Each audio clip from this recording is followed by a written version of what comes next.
Well, good evening, everybody. It's nice to see you all joining us for the Encinitas City Council meeting. This is Wednesday, October 17, 2022. It is 6 p.m., and this is the regular meeting of the Encinitas City Council. May we please have a roll call? Councilmember Kranz. Here. Deputy Mayor Mosca. Here. Mayor Blakespear. Here. Let the record show 3 members present with Councilmember Hensy and Councilmember Lyons absent. Okay, thank you. I invite you to join me in the Pledge of Allegiance. Ready? Begin. I pledge allegiance to the flag of the United States of America and to the republic for which it stands, one nation, under God, indivisible, with liberty and justice for all.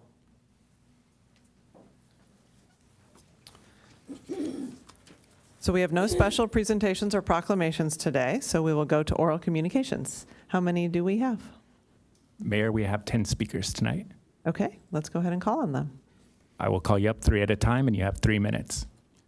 First 3 are Trina Priest, Scott Campbell, and Mark DeVille.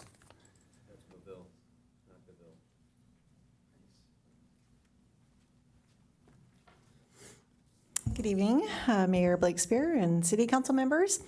So last week in the public comment, 2 speakers spoke about the Environmental Commission proposal to prohibit smoking and vaping of all tobacco products in public spaces, and they had asked the mayor to agendize this proposal. As a mother and a middle school teacher, I would love to add my support to this idea. Smoking and vaping behaviors affect everyone who is exposed. Poor health costs money and affects the public's health and medical resources. The recognition that secondhand smoke, whether tobacco or marijuana, has significant health risks has prompted several cities to limiting public smoking areas within their city limits. For example, cities of Coronado, Solana Beach, Del Mar, El Cajon, Escondido, La Mesa, and Oceanside restrict smoking on sidewalks and other public venues. Parents, community members, and business owners have wanted the use of tobacco products banned in public places for a long time, including single-use vapes. One of the best definitions of public places comes from the Manhattan Beach Ordinance, also shared at that Environmental Commission meeting. Public place, quote, means any public place or any private place open to the general public, regardless of any fee or age requirement, including, for example, streets, sidewalks, plazas, bars, restaurants, clubs, stores, stadiums, farmers markets, bus shelters, ATM or ticket lines, theaters, parking lots, parks, playgrounds, taxis, and buses. This also shall include outdoor dining areas open to the general public, end quote. This policy change could also have a positive effect on our environment as well. San Diego State professor Dr. Tom Novotny describes cigarette butts as a toxic waste that leach out chemicals, metals, and plastics into the marine environment, as well as single-use vapes, which have batteries and then become hazardous waste. Beach cleanups worldwide have resulted in tobacco waste as the #1 item picked up. As Dr. Novotny stated, quote, banning outdoor smoking, tobacco, and marijuana can reduce tobacco product waste and support a community non-smoking norm. This would be a win for citizens' health and our environment. Thank you for your time. Thank you. This issue will be agendized to answer your question. Yes.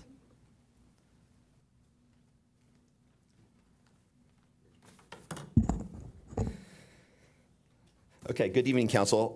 First, I got a quick comment on the 8C, the bridge abutment. How many times are we going to fix this thing? Literally, how many times? How much money have we spent?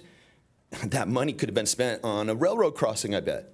Other than that, yeah, we need to fix it. What's the cause of it? I think it's all the dredging. It's not sea level rise, it's all the dredging.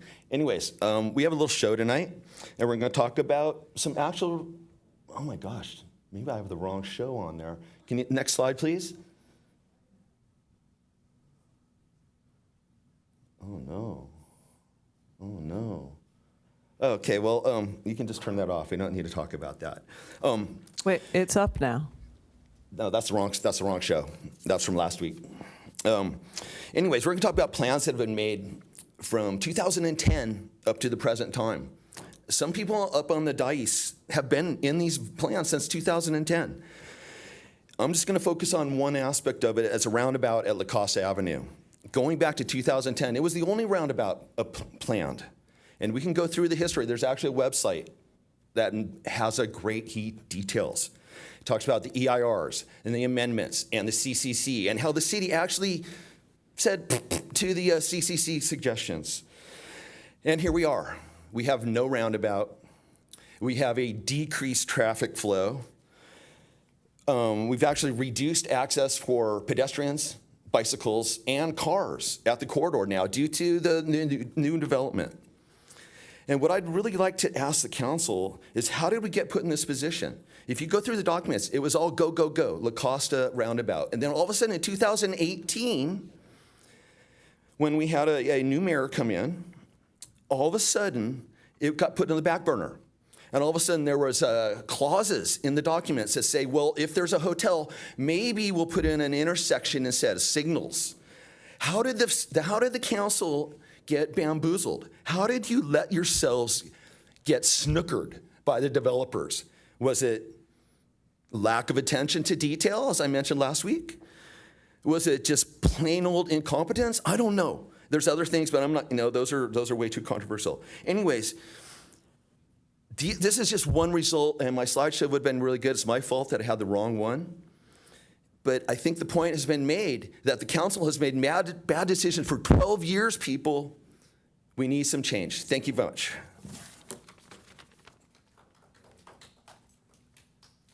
All right, showtime. Mark Maville, how you guys doing? I got a plethora of things here, but that need attention. I mean, immediate attention. Talked about the situation down on 101. Starts around 8, goes till maybe 2, 3 o'clock in the morning. And you guys sat there and said, oh, we need proof. Well, I think Friday night was your proof. The stabbings, 5 kids in the parking lot, the Molotov cocktails thrown down the alley. I glanced at it, saw it. That's enough, right? That's enough. Something's got to be done. My suggestion, pull their liquor license temporarily, all those cantinas, shut it down for a month, let it settle. But it is an issue. It's an epidemic, and kids are dying. Kids got stabbed. If that's not enough, then pull your head out of the sand, because that was frickin' crazy. And that was just an example. I've got video, I got pictures, I got everything you need for proof on that one.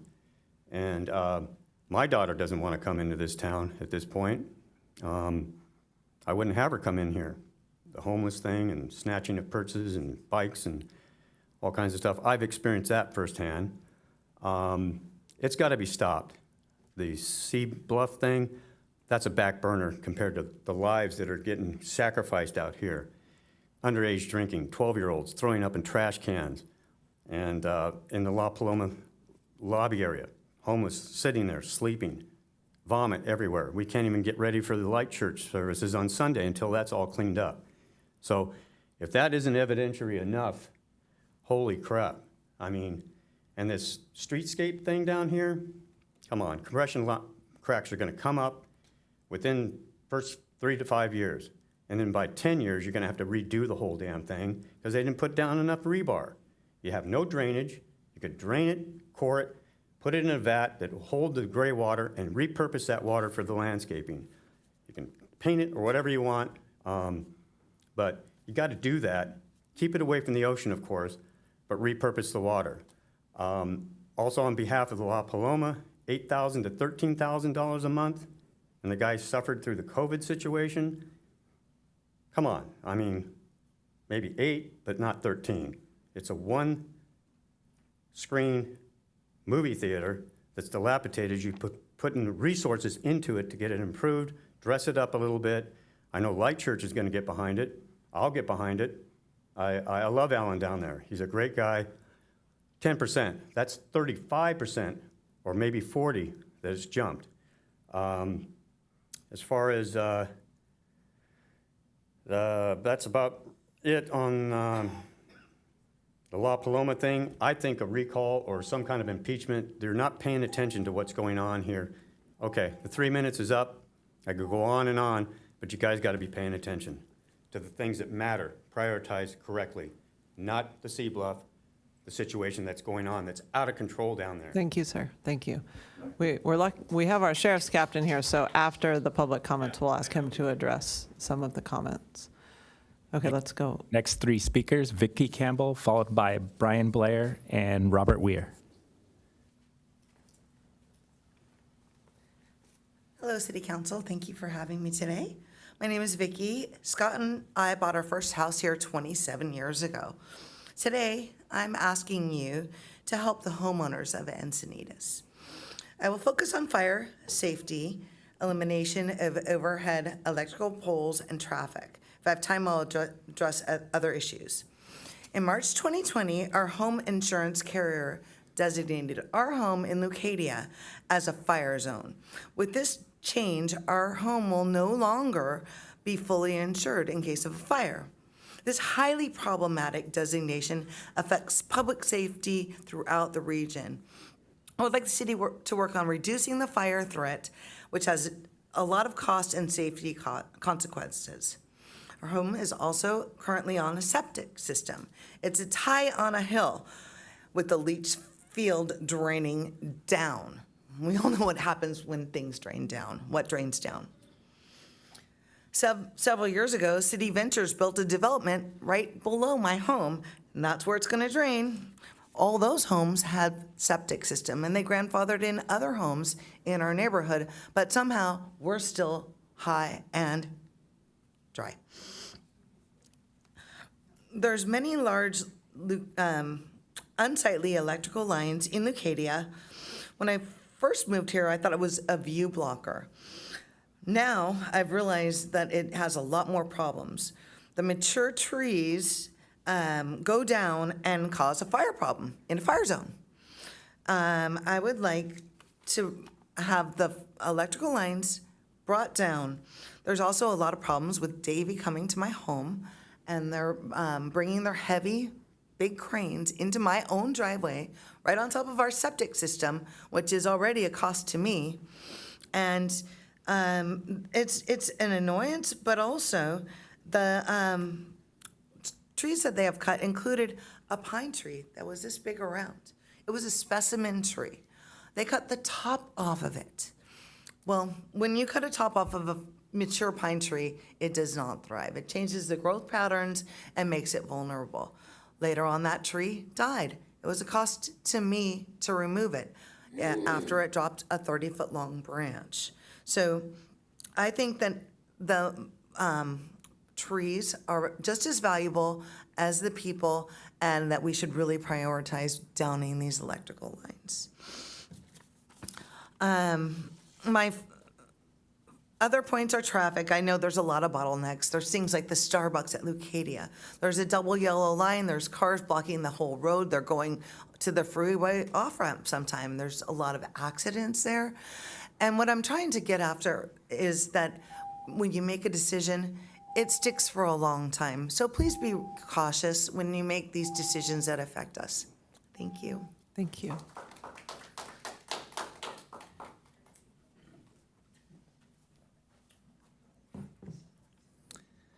Hi, my name is Brian Blair. I'm happy to be here. It's my first time ever in front of any city council, so I feel like this is a privilege to exercise some of my civic duty and responsibility. I moved here to Encinitas a little over a year ago. I think it's really an amazing place. I feel fortunate to be here. I still have 2 kids at home, and I think it's a really, really special place, and we're all fortunate to be a part of it. I've been living in Encinitas Ranch for the last year. And one of the things I noticed as people started coming back to work, as the pandemic started to subside, that the traffic along Quail Gardens Drive between Leucadia Boulevard and Encinitas Boulevard started picking up. And as it picked up, I noticed there was tremendous speed on this road. The posted speed limit is 35 miles an hour. I think almost no cars follow that law. And I think the best indicator of that is there's now a little digital readout that shows you the speeds of the cars that are going through, so people are aware when they're exceeding the speed limit, and I believe you probably have that data. The reason I'm here, and I plan to come back because I just learned tonight that you can show video and you can make a nice digital case here. So I plan to come back with more thoughts and more thoughtful data showing some examples. But I wanted to bring to your attention that it's scary to make left-hand turns out of any of the roads, any of the streets that that feed onto Quail Gardens Drive between Leucadia Boulevard and Encinitas Boulevard. It's scary. It's scary because you have to look at traffic. You have to look at cars that are exceeding the speed limit in two directions. And so imagine if you have two cars going 40 miles an hour and you're at a standstill. In some of those entrances onto Quail Gardens Drive, you have a little bit of a blind turn, and so people are really going quite fast. And I'm 50, and I have pretty good reflexes. I played video games growing up, but I don't want to make left-hand turns because I've got to judge this speeder in this direction, this speeder in this direction. So in the last minute, and like I said, I plan to come back. I think this is a fantastic process, and I'm really just great to see it. This road between Leucadia Boulevard and between Encinitas Boulevard is going to need some combination of roundabouts, stop signs, and/or stoplights. I think it's going to be necessary to save lives. There's a couple of new projects, Sunshine Gardens and Fox Point Farms, which are coming up that have been approved on either side, that are going to bring density. That's great. I think California, I grew up in Orange County. We love density. I don't think we really care that much about congestion, but I do believe we care about safety. And so I want to bring this to your attention in hopes that it can be reviewed, analyzed, and some thoughtful and ideally even inexpensive options can be made to occur. Stop signs are very inexpensive, and I think 3 or 4 of those along there would solve a lot of this problem. In my last 10 seconds, I also want to say I love the streetscape. I think it's an amazing gift to the city, and I love these really beautified entrances onto the 5. I think they're really amazing. I love seeing them, and I love anybody who made those happen. I think they're a gift. Thanks. Thank you, sir. So it's Brian, right? Yes. I wanted to it's great. Welcome to your first city council meeting. Thank We're you. happy to have you as a new resident in the city. I wanted to just give you a little tip that the Traffic and Mobility Commission has our city traffic engineer there, and they sit up here and they make decisions about traffic-related suggestions and recommendations to the council of what improvements to fund. And you might consider attending that meeting I will. and presenting to them. Thank you. I definitely will. Is this still a good forum for that, though, to get the conversation considered? Everybody is always welcome to come to public comment at City Council. Okay. But you might get farther with getting a proposed idea going by starting with the traffic engineer and the traffic commission. Okay, fantastic. Thank you.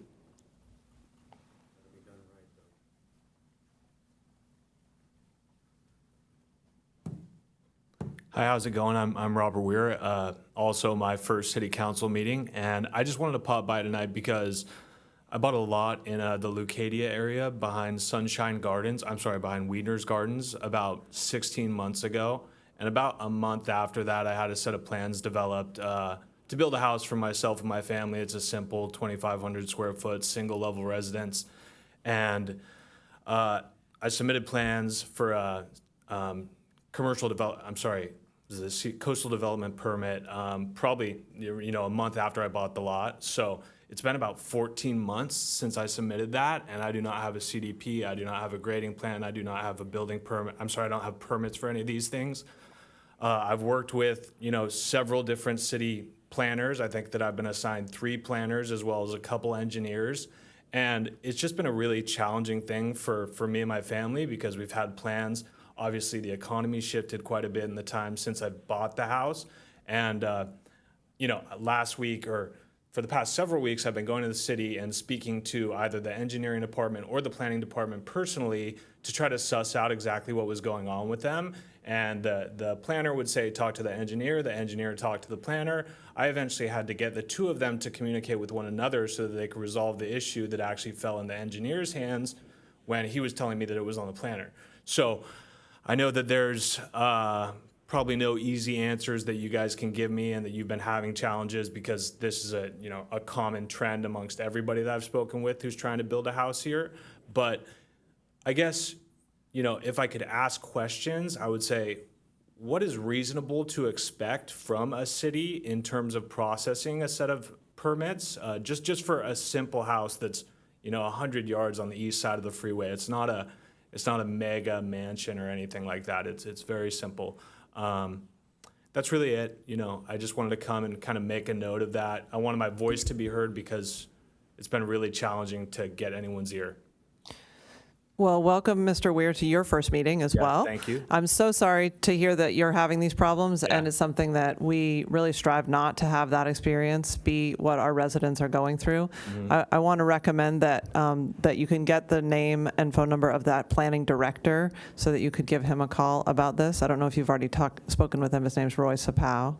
I But have, yeah. You have, okay, because he can help unite the problems, but you're also welcome to send an email to the city council, and we can forward it to the right departments and make sure that it's properly processed. So I very much apologize for your experience. Yeah, that's okay. I appreciate that, and I'll be sending an email. Thank you guys for your time. Thank you.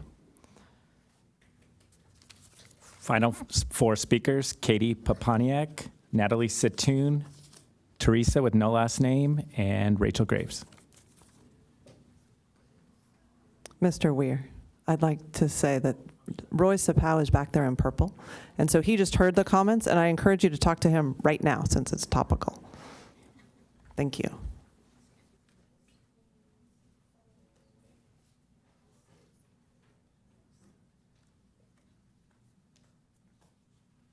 Happy back to school. This is Katie Papaniak, 40-year resident. I'm concerned about kids. When I spoke here in May, I had information from Dr. Natalie Laub at Rady's Children's Hospital regarding the growing number of young children showing up there due to accidental exposure to THC, psychoactive ingredient in marijuana. Yesterday, I attended another one of her presentations, and the problem is just getting a little worse. So it's important information for Encinitas, as I see that today the cannabis lottery tier list is up online, and we'll soon have a lot of these products sold here.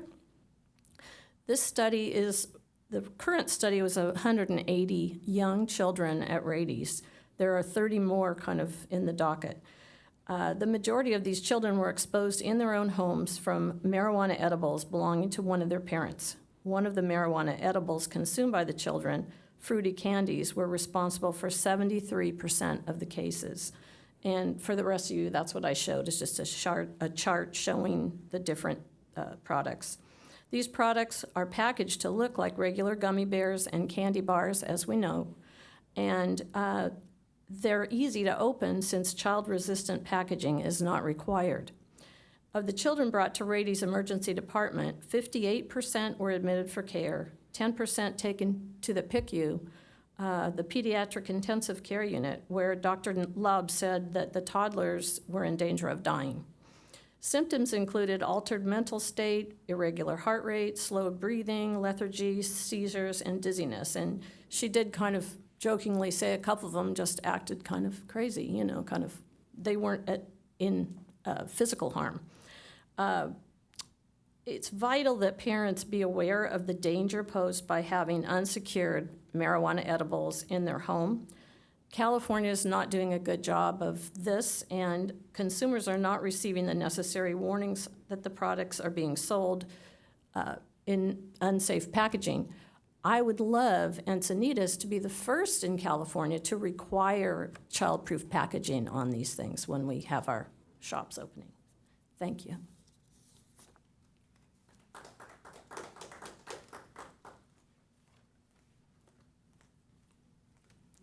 Hello. I actually have an exhibit. If you could please show this for our online viewers, please. Also, the unedited version has been submitted to the official record for facial recognition purposes. Natalie Satoon Cardiff.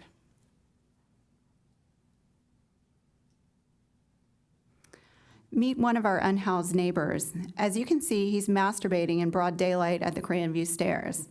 It is my understanding that 2 female teenagers were subjected to his foul crime.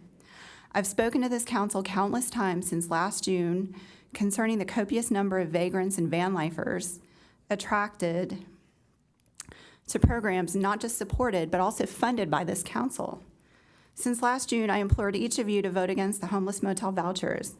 I specifically commented that supporting the program encouraged transients with mental problems, addiction, and possible criminal histories to flock to Encinitas.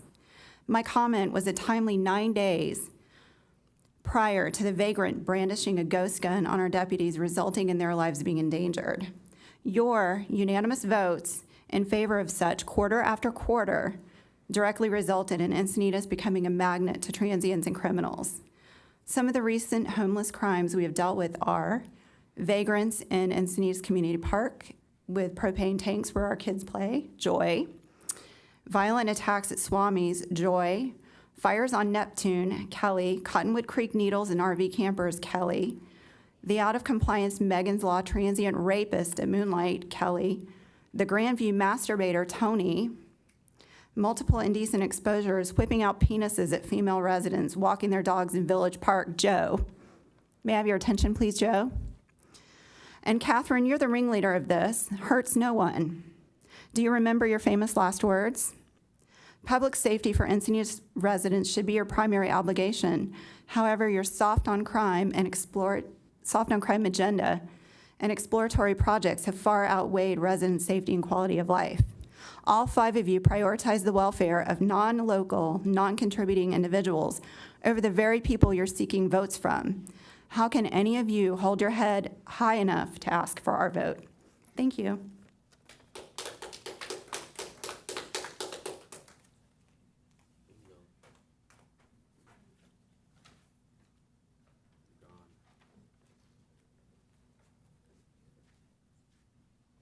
Hi. Catherine, I am appalled and dismayed that you would decline a debate with your opponent, Matt Gunderson, for State Senate Seat 38.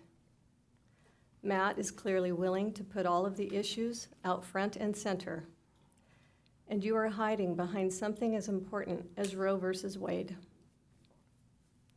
For you to say that you will not debate based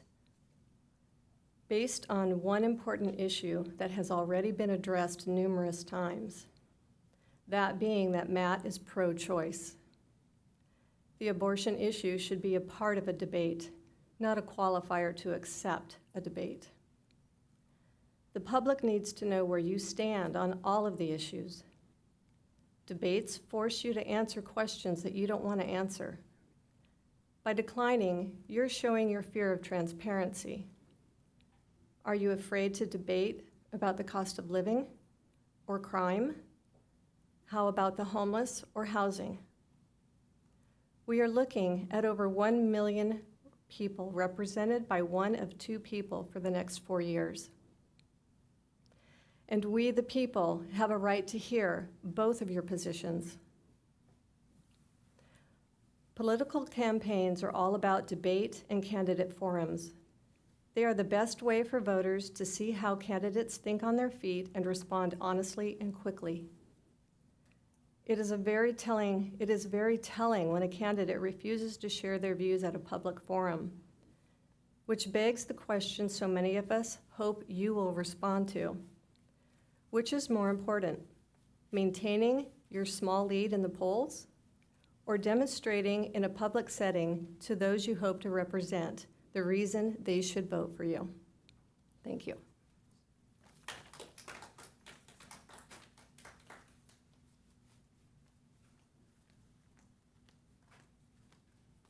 Hi. We're done with Zoom. That's awesome. And I got home to St. Encinitas. I'm Dr. Rachel Graves. I am one of the victims of Catherine Blake Spears' violation of the California Constitution. She suppressed the right to my free speech and that of dozens of her citizens. She then wrote an excuse letter where she admitted to her misdeed, but then insinuated that those innocent citizens, Joe, please. Wow. Those innocent citizens had perpetrated crimes against her and her family. This couldn't be further from the truth. And while I do not expect an apology from her, I think my neighbors and I deserve one.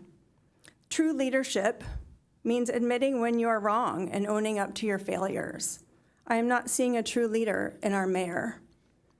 And I'm also disappointed that this city has failed in training this council in proper decorum and legal etiquette. But the main reason I'm here is because I have concerns with our public records requests. First, I requested I submitted a request on July 12th for communications between a mayoral candidate and this council. Not one email was provided to me. I have since found out that at least one email exists between this person and Mayor Blakespear from March 10th, and at least one exists between this person and all of you from March 11th. Why weren't these included in my public records request? And how many more are you refusing to provide to me? Secondly, events are being permitted illegally by our Parks and Rec Department, and public records are being hidden from us. I submitted a public records request on June 15th, and I requested a copy of the event permit for an event held at 1900 North Highway 101 on June 11th. I received a permit with redactions. First, I was told there were no permit applications. Then I received one with redactions. I requested an unredacted copy and the full application. Was told there was no application, so I asserted my rights under the California Public Records Act and asked that your department provide an application. Voila, an application appeared after being lied to. That permit was issued days before the event. That permit application was not submitted within 45 days before the event as required by the municipal code. That permit was actually solicited. That application was solicited by our city staff. We called the permit applicant to ask them to apply for a permit days after it was due. The permit applicant had no insurance, no alcohol permit, and no permission from the landowner to hold an event. And that is a huge liability, and none of you should be okay with that. Thank you. That does conclude public speakers tonight for oral communications. Okay, thank you. I'd like to invite our sheriff's captain to come and say a few words about downtown criminality, if you have anything to share on that.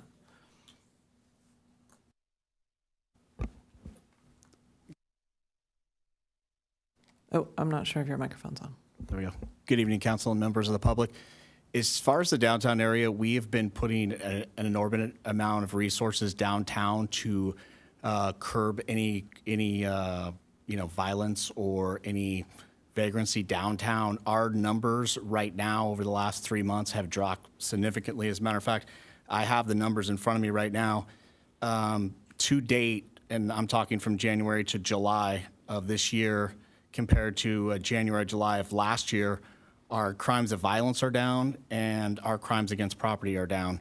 Our arrests are up significantly as far as enforcement goes, and that's drug violations and violations against property as far as theft and stuff like that. So I don't know how to respond when people believe that crime is up significantly. Obviously, the homelessness issue is not a criminality issue.